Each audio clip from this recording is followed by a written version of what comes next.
Hello viewers, कैसे हैं आप सब। उम्मीद करता हूं कि आप सब बिल्कुल ठीक होंगे। तो जिस तरह से आपको पता है हमारे पास यहाँ पे मोंगोडीबी की लेक्चर सीरीज चल रही है और मोंगोडीबी की इस लेक्चर सीरीज के अंदर हम यहाँ पे स्कीमा वैलिडेशन को कवर कर रहे हैं।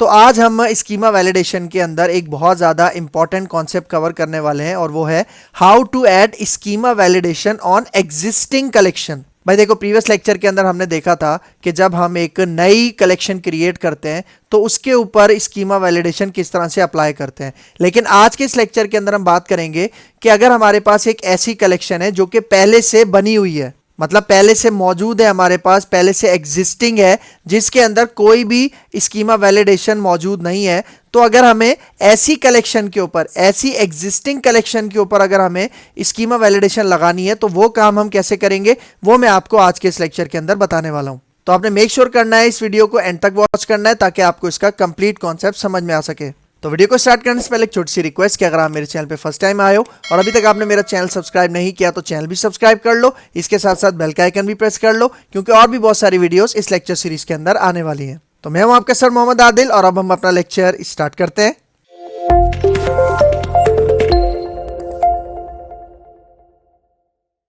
तो भाई यहाँ पे देखो, अगर हमारे पास एग्जिस्टिंग कलेक्शन है तो उसके अंदर अगर मुझे स्कीमा वैलिडेशन अप्लाई करनी है तो उसका सिंटेक्स क्या है उसको देख लो। ठीक है, यहाँ पे आ जाओ। ठीक है, सबसे पहले हमें क्या करना है, यहाँ पे देखो db.run कमांड बहुत ज्यादा इंपॉर्टेंट। मतलब जब भी हमें कोई एग्जिस्टिंग कलेक्शन के अंदर मॉडिफिकेशन करनी है तो उसके लिए हम यहाँ पे यूज करते हैं रन कमांड का एक मेथड। और ये भी देखो कैमल केसिंग में लिखा हुआ है। डीबी मतलब जो हमारा करंट डीबी है, एक्टिव डीबी है। उसके बाद यहाँ पे आपने रन कमांड का मेथड ओपन करना है, उसके पेरेंथीसिस है और फिर देखो उसके अंदर कर्ली ब्रैकेट है, मतलब एक ऑब्जेक्ट पास हुआ है। और इस ऑब्जेक्ट के अंदर कौन कौन सी चीजें हमें पास करनी है, यहाँ पे देखो सबसे पहले मोस्ट इंपॉर्टेंट प्रॉपर्टी हमें पास करनी है जिसका नाम है कॉल मॉड। कॉल मॉड मतलब कलेक्शन मॉडिफाई, मतलब कौन सी कलेक्शन को आप मॉडिफाई करना चाहते हो उसका नाम। तो यहाँ पे देखो मेरे पास एक एग्जिस्टिंग कलेक्शन है जिसका क्या नाम है, स्टूडेंट। तो मैं इस कलेक्शन के अंदर अभी मॉडिफिकेशन करूंगा और क्या करूंगा, अपनी स्कीमा वैलिडेशन को इसके अंदर ऐड करूंगा, इंप्लीमेंट करूंगा। फिर यहाँ पे देखो उसी तरह से वैलिडेटर आएगा, उसका ऑब्जेक्ट यहाँ पे ओपन होगा और यहाँ पे देखो इसका ऑब्जेक्ट क्लोज होगा। और फिर उसके बाद वैलिडेटर के अंदर उसी तरह से जेसन स्कीमा मतलब $जेसन स्कीमा का ऑब्जेक्ट यहाँ पे आएगा, यहाँ पे ओपन होगा, यहाँ पे क्लोज होगा। और फिर उसके बाद यहाँ पे आपने उसी तरह से पहले रिक्वायर्ड मतलब कौन कौन सी आपको प्रॉपर्टीज चाहिए इस कलेक्शन के अंदर, तो यहाँ पे देखो मैंने कह दिया भाई नेम चाहिए, एज चाहिए और डेट ऑफ बर्थ चाहिए। और ये तीनों रिक्वायर्ड है, मतलब लाजमी इसके अंदर आपने वैल्यूज इंसर्ट करनी है। और फिर देखो टाइटल, देखो यहाँ पे मैंने क्या कह दिया, टाइटल के अंदर स्टूडेंट वैलिडेशन, ताकि जब भी एरर आएगा तो उसके अंदर टाइटल में ये लिखा हुआ होगा कि ये स्टूडेंट की वैलिडेशन है। और फिर देखो उसके बाद प्रॉपर्टीज मोस्ट इंपॉर्टेंट, इसका भी ऑब्जेक्ट यहाँ पे स्टार्ट किया और यहाँ पे क्लोज किया। और इसके अंदर अब कौन कौन सी हम यहाँ पे प्रॉपर्टीज डालेंगे। सबसे पहले देखो नेम, नेम का ऑब्जेक्ट यहाँ पे ओपन किया, क्लोज किया और इसके अंदर बीसेंट टाइप बता दी कि भाई स्ट्रिंग है। और फिर यहाँ पे देखो डिस्क्रिप्शन के अंदर जो भी एरर मैसेज है वो आपने पास कर दिया। मतलब तकरीबन सारी चीजें वही हैं, सिर्फ यहाँ पे डिफरेंस क्या है, रन कमांड का यूज करना है और कॉल मॉड मतलब कलेक्शन मॉडिफाई का यहाँ पे यूज करना है। और जिस कलेक्शन को मॉडिफाई करना चाह रहे हो उसका यहाँ पे आपने नाम पास करना है। और फिर देखो नेम के बाद मुझे यहाँ पे क्या चाहिए प्रॉपर्टीज के अंदर, मुझे इसके अंदर चाहिए यहाँ पे एज। नेम, एज, ये सारी चीजें हम प्रीवियस लेक्चर्स के अंदर देख चुके हैं। तो देखो एज की जो बीसन टाइप है वो इंटीजर है, मिनिमम 10 होगी, मैक्सिमम 50 होगी और ये जो डिस्क्रिप्शन है वो ये होगी। ये हम प्रीवियस लेक्चर्स के अंदर कवर कर चुके हैं। ठीक है, तो ये एज आ गया, उसका सेक्शन आ गया। और फिर उसके बाद यहाँ पे देखो मतलब यहाँ पे बता दिया कि भाई एज के अंदर जो टाइप जाएगी वो इंटीजर होगी, मिनिमम मैक्सिमम वैल्यू ये होगी, मतलब मिनिमम से छोटी नहीं डाल सकते, मैक्सिमम से आप बड़ी वैल्यू नहीं डाल सकते, अगर डालोगे तो एरर आएगा। और जो एरर आएगा उसका मैसेज यहाँ पे देखो डिस्क्रिप्शन में आपको नजर आ रहा है। फिर इसके बाद यहाँ पे देखो थर्ड प्रॉपर्टी और वो है हमारे पास यहाँ पे देखो डीओबी, इसका ऑब्जेक्ट यहाँ पे स्टार्ट किया, यहाँ पे ऑफ किया। और फिर देखो इसके अंदर मैंने बता दिया कि इसकी बीसेंट टाइप क्या है, डेट है, मतलब इसके अंदर सिर्फ डेट ही आएगी। और फिर देखो इसकी डिस्क्रिप्शन आपको यहाँ पे नजर आ रही है। तो भाई देखो ये जितनी भी प्रॉपर्टीज यहाँ पे मैंने अपने इस स्टूडेंट के अंदर मॉडिफाई की हैं, मतलब जो हमने स्कीमा वैलिडेशन हमारी इस एग्जिस्टिंग कलेक्शन स्टूडेंट के अंदर हमने ऐड की है, इसका भी सारा कोड मैंने अलग से एक नोटपैड के अंदर लिखा हुआ है, वो मैं आपको दिखा देता हूँ। तो यहाँ पे देखो ये आपको नजर आ रहा है, वही सारा कोड है जो अभी मैंने आपको स्लाइड्स में दिखाया। देखो db.run कमांड है, फिर कलेक्शन मॉडिफाई की प्रॉपर्टी है, उसके अंदर एग्जिस्टिंग कलेक्शन का नाम है, बाकी सारी चीजें सेम है। देख रहे हो वैलिडेटर है, उसके अंदर जेसन स्कीमा है, फिर रिक्वायर्ड प्रॉपर्टीज आपने बताई, फिर यहाँ पे टाइटल है और फिर कौन कौन सी प्रॉपर्टीज हैं वो बतानी है। नेम स्ट्रिंग हो गया, एज हमारे पास इंटीजर हो गया, डेट ऑफ बर्थ हमारे पास डेट हो गया।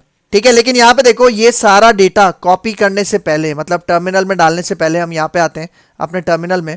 ठीक है, यहाँ पे हम मोंगो शेल कनेक्ट कर लेते हैं। ठीक है, तो मैं लिखता हूँ यहाँ पे मोंगोश, यहाँ पे आके एंटर करते हैं। ठीक है, देखो कनेक्ट हो चुका है और इसके अंदर हमारा जो डेटाबेस है उसका क्या नाम है, देखो एम्प्लॉय डीबी। ठीक है, तो उसको मैं यहाँ पे यूज़ कर लेता हूँ।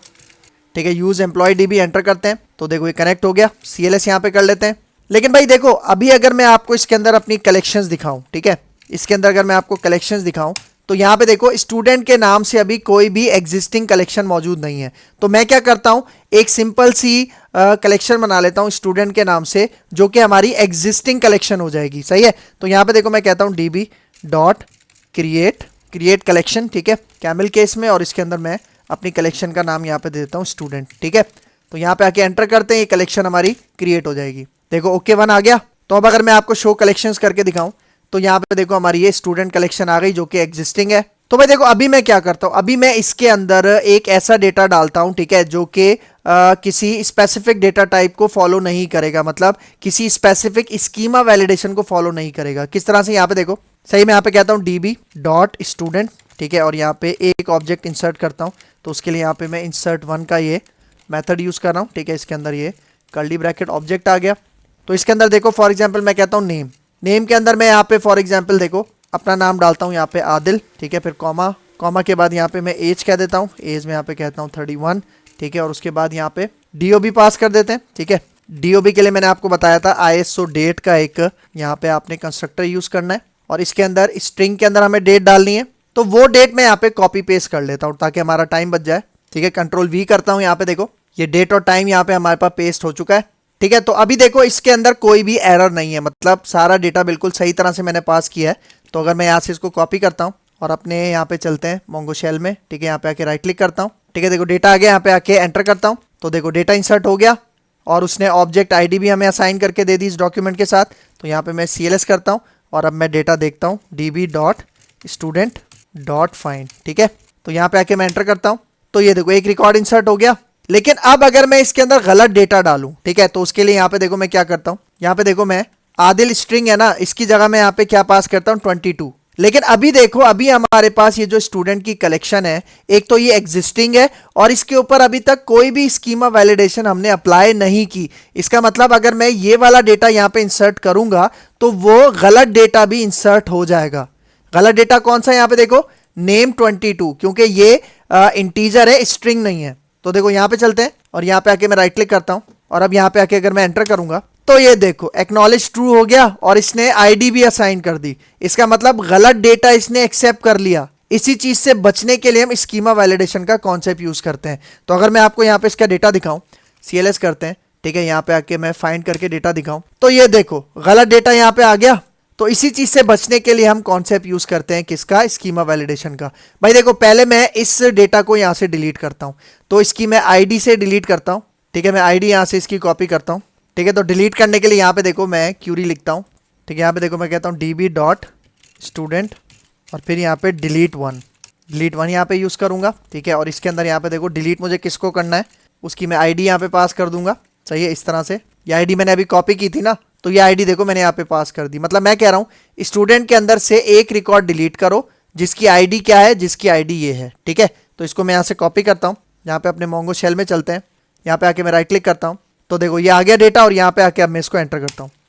तो देखो जैसे ही एंटर किया यहाँ पे देखो एक्नॉलेज ट्रू और डिलीटेड काउंट में क्या दिखा रहा है 1। इसका मतलब सक्सेसफुली यहाँ पे डिलीट हो चुका है। ठीक है, तो अगर मैं CLS करके इसका रिकॉर्ड आपको यहाँ पे दिखाऊं, फाइंड करते हैं, एंटर करते हैं, तो देखो अब जो सही डेटा है ना वही इसके अंदर यहाँ पे मौजूद है। अब मैं क्या करता हूँ, इसके अंदर वो जो वैलिडेशन मुझे अप्लाई करनी है ना, स्कीमा वैलिडेशन, ये जो हमारी एग्जिस्टिंग कलेक्शन है स्टूडेंट, इसके ऊपर अप्लाई कैसे करते हैं वो मैं आपको दिखाता हूँ। तो देखो ये वाला कोड है ना जो मैंने आपको दिखाया, जिसके अंदर देखो रन कमांड यूज कर रहा हूँ और इस एग्जिस्टिंग कलेक्शन को मॉडिफाई कर रहा हूँ। तो ये सारा कोड मैं यहाँ से Ctrl+A Ctrl+C करता हूँ, अपने मोंगो शेल में आते हैं। ठीक है, पहले मैं यहाँ पे इसको CLS कर देता हूँ, एंटर करते हैं, और अब यहाँ पे मैं इसको पेस्ट करता हूँ, राइट क्लिक करते हैं। तो ये देखो ये सारा जो डेटा है, जो हमारे पास कोड है वो यहाँ पे आ चुका है, और अब मैं यहाँ पे आके एंटर करता हूँ। तो देखो जैसे एंटर किया ओके 1 आ रहा है। इसका मतलब सक्सेसफुली हमारे पास ये जो स्कीमा वैलिडेशन है वो हमारी एग्जिस्टिंग कलेक्शन स्टूडेंट के ऊपर लग चुकी है। तो अगर यहाँ पे देखो मैं CLS करता हूँ, और अब यहाँ पे देखो अगर मैं गलत डेटा डालने की कोशिश करूँ, देखो यही वाला डेटा अगर मैं दोबारा डालने की कोशिश करूं जिसके अंदर नेम देखो स्ट्रिंग नहीं है बल्कि इंटीजर है, तो इसको मैं यहां से कॉपी करता हूं। ठीक है, अपने मोंगो शेल में आते हैं, यहां पे आके मैं इसको राइट क्लिक करके पेस्ट करता हूं और एंटर करता हूं, तो रिजल्ट देखना।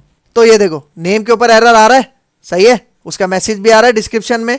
और यहां पे देखो हमने वैल्यू क्या डाली है 22, जो कि क्या है, इंटीजर है। और देखो रीजन क्या है, टाइप डिड नॉट मैच, क्योंकि ये जो नेम है ये कौन सी डेटा टाइप एक्सेप्ट करती है, स्ट्रिंग डेटा टाइप एक्सेप्ट करती है। इसका मतलब बिल्कुल सक्सेसफुल तरीके से हमारी एग्जिस्टिंग कलेक्शन स्टूडेंट के अंदर हमने स्कीमा वैलिडेशन अप्लाई कर ली।